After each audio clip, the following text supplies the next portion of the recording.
hi, you guys. Welcome back to another episode that is of On the Mic with Dr. Ace, the Global Mentor Coach. And we're talking about business basics.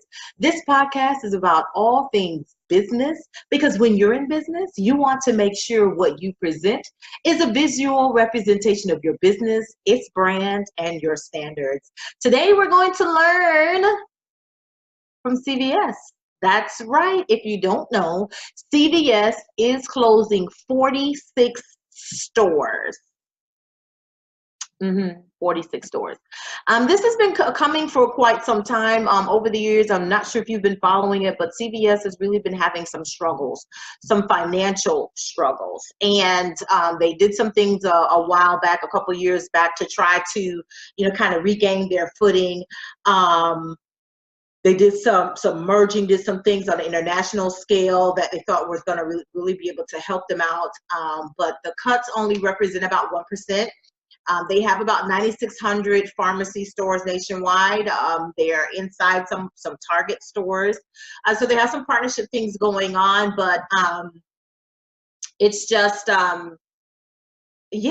just a lot going on. They need to, according to CVS, their CEO, Larry Merlo, the company plans to reduce floor space dedicated to retail products and instead begin offering more healthcare services. So now it looks like CVS is transitioning their business and transitioning their business model and expanding into different markets that may yield some better results because their stores in certain locations are underperforming as far as the drugstore part of what's happening. And so now, again, they're really expanding more into healthcare services, and makes kind of really does make a lot of sense. There is a huge demand for healthcare services.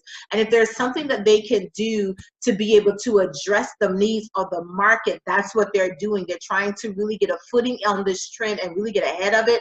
I'm not sure if they're going to be able to do that, but that's something that they're looking to do. On April 25th, they announced that it would add hundreds of teeth alignment company like Smile Direct Club shops within their stores. So they're doing some more partnerships. Again, CVS is already inside of Target. If you don't know, as a pharmacy, they are Target's pharmacy.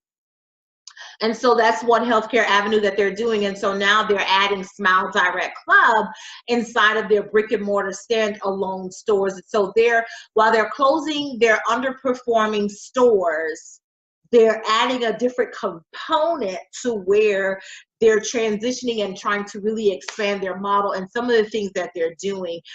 So they're still a profitable business. The company expects to record an operating profit of between $11.8 billion and $12 billion this year alone. So again, kind of getting out of drugstore type things. Because let's face it, in the era of Amazon and the whole online thing, people are buying stuff that they normally get from the drugstore because they can get it in such quick demand and have it shipped to the front door. There's no sense in that. So a lot of people.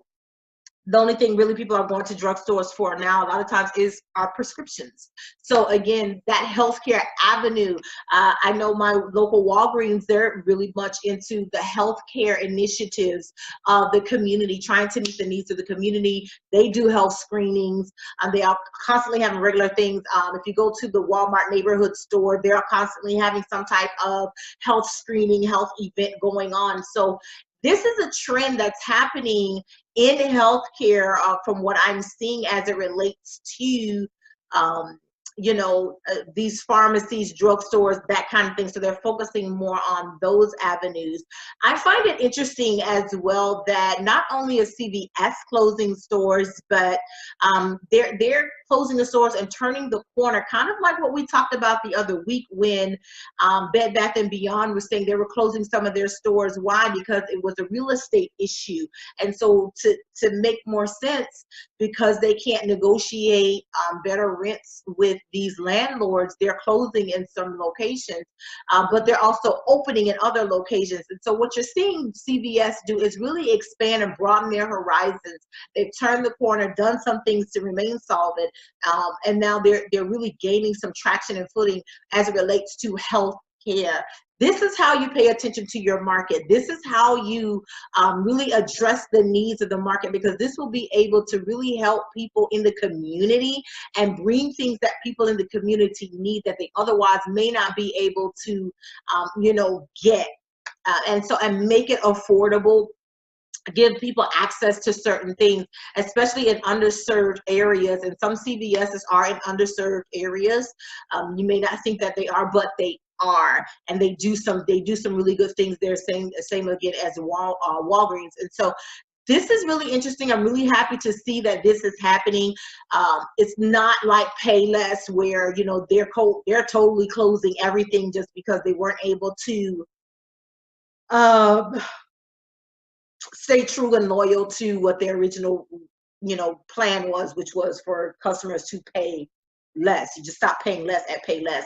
CVS, don't get me wrong, is not by any stretch of the imagination an inexpensive store, a drugstore. It is kind of on the higher end drugstore. I mean, they're higher than Walgreens, and I didn't think anything was ever higher than Walgreens, but that's neither here nor there. But I like what they're doing, and that's something that we can learn about. What's happening in your industry, in your market, that you can turn the corner, that you can pivot and say, hey, this was the initial plan.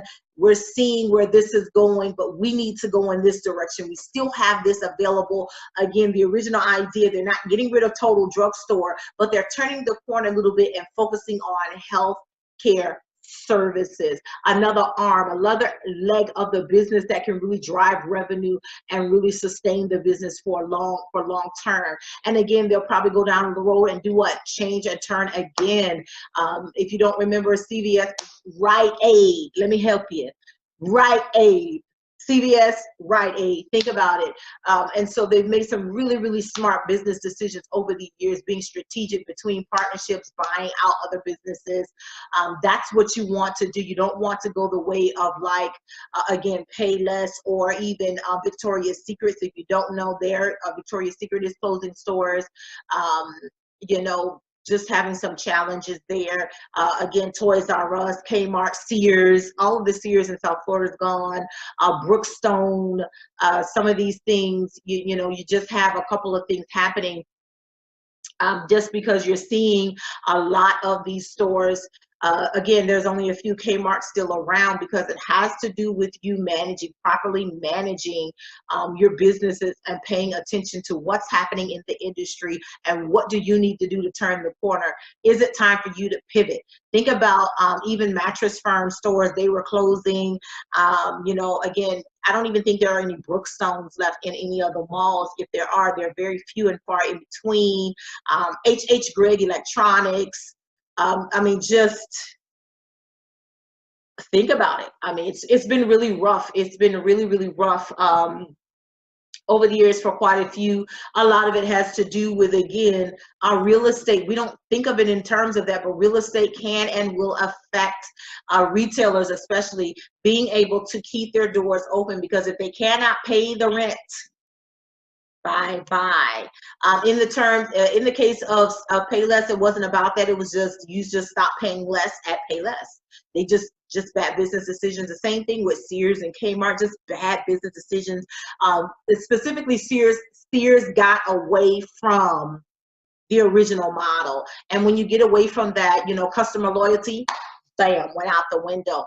CVS is not getting away from the original model. They are still dealing with drugstore, but they are still in health care. So they're focusing now on a different arm of their business by responding to customer demand and needs by adding healthcare services. It's another component, but they're not getting totally away from what their original design and plan and footprint really is. And so you're looking at more than 400 Charlotte Russe stores expected to close by, I think it was the end of March. And so again, look at this. Gymboree closing 749 stores. Things remembered even still around. There's so much that we can learn from different stores. Family Dollar closed about 400 of their stores, but they ended up repurposing them into Dollar General all about location and branding with them. And so they closed, but they didn't close. So these are some things that we can learn in business about what we're doing and what's happening and how people and businesses, other businesses are responding. And you can figure out your own way.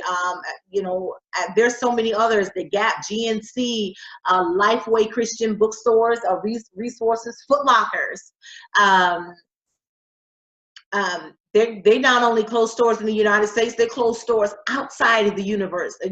Universe. Oh my goodness, the United States. What am I thinking about the universe? Anyway, but just think about what you can do in your business. How can your business learn from what's happening in the marketplace?